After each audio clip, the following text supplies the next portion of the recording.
2014ರ ಬಳಿಕ ಟಿ20 ವಿಶ್ವಕಪ್ನಲ್ಲಿ ಭಾರತ ಯಾವಾಗ ಪ್ರಶಸ್ತಿಯನ್ನು ಮುಡಿಗೇರಿಸಿಕೊಳ್ಳುತ್ತೆ, ಫೈನಲ್ಗೆ ಲಗ್ಗೆ ಇಡುತ್ತೆ ಅನ್ನೋ ಪ್ರಶ್ನೆ ಇತ್ತು.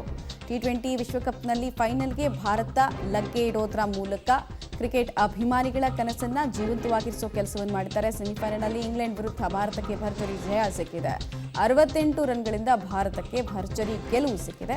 ಗಯಾನಾದಲ್ಲಿ ನಡೆದಿದ್ದಂತಹ ಸೆಮಿಫೈನಲ್ ಪಂದ್ಯದಲ್ಲಿ ಭಾರತದ ಪರ್ಫಾರ್ಮೆನ್ಸ್ ಔಟ್ಸ್ಟ್ಯಾಂಡಿಂಗ್ ಆಗಿತ್ತು. ಫೈನಲ್ನಲ್ಲಿ ಸೌತ್ ಆಫ್ರಿಕಾ ಹಾಗೂ ಭಾರತ ಮುಖಾಮುಖಿ ಆಗ್ತಾ ಇದೆ. ಇನ್ಫ್ಯಾಕ್ಟ್ ಸೌತ್ ಆಫ್ರಿಕಾ ಯೂಶಲಿ ಫೈನಲ್ಗೆ ಬರಲ್ಲ, ಚೋಕರ್ಸ್ ಅಂತಾನೆ ಅವರನ್ನು ಕರೀತಾ ಇದ್ರು.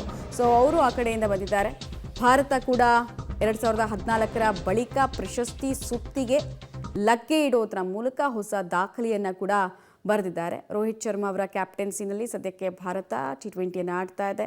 ಒಳ್ಳೆ ಪರ್ಫಾರ್ಮೆನ್ಸನ್ನು, ಉತ್ತಮ ಟ್ರ್ಯಾಕನ್ನು ಕೂಡ ಹೊಂದಿದೆ. ಹೀಗಾಗಿ ಸಾಕಷ್ಟು ಕುತೂಹಲ ಅಂತೂ ಅಭಿಮಾನಿಗಳಿಗಿದೆ ಈ ಮ್ಯಾಚ್ನಲ್ಲಿ ಏನಾಗುತ್ತೆ ಅಂತ ಹೇಳಿ. ಒಂದು ವೇಳೆ ಇಲ್ಲೂ ಕೂಡ ಗೆದ್ದರೆ ಭಾರತ ಮತ್ತೊಂದು ಸಲ ವಿಶ್ವಕಪ್ಪನ್ನು ಮುಡಿಗೇರಿಸಿಕೊಂಡಂತಹ ದಾಖಲೆ ಕೂಡ ಇದ್ದೇ ಇದೆ. ಸೊ ಈಗಾಗಲೇ ಎರಡೂ ಟೀಮ್ನ ಟ್ರಂಪ್ ಕಾರ್ಡ್ಗಳ ಬಗ್ಗೆ ಸಾಕಷ್ಟು ನಿರೀಕ್ಷೆ ಅಂತೂ ಇದೆ. ಕಳೆದ ವರ್ಷ ಕೂಡ ಏಕದಿನ ವಿಶ್ವಕಪ್ನಲ್ಲಿ ಭಾರತ ಫೈನಲ್ಗೇರಿತ್ತು. ಈ ಸಲ ಚುಟುಕು ಕ್ರಿಕೆಟ್ ವಿಶ್ವಕಪ್ನಲ್ಲಿ ಅಮೋಘ ಪ್ರದರ್ಶನವನ್ನು ತೋರಿಸೋದನ್ನು ಮುಂದುವರೆಸಿರೋದನ್ನು ನೀವು ಗಮನಿಸ್ತಾ ಇದ್ದೀರಾ. ಸೂಪರ್ 8 ಹಂತ ಇರ್ಬೋದು ಅಥವಾ ಸೆಮಿಫೈನಲ್ ಇರ್ಬೋದು, ಭಾರತನೇ ವಿನ್ನಿಂಗ್ ಫೇವ್ರೆಟ್ ಪಟ್ಟಿಯಲ್ಲಿತ್ತು. ಫೈನಲಿ ಈಗ ಫೈನಲ್ಸಲ್ಲಿ ಸೌತ್ ಆಫ್ರಿಕಾ ಹರಿಣಗಳನ್ನು ಎದುರಿಸೋದಕ್ಕೆ ಸಜ್ಜಾಗಿದೆ.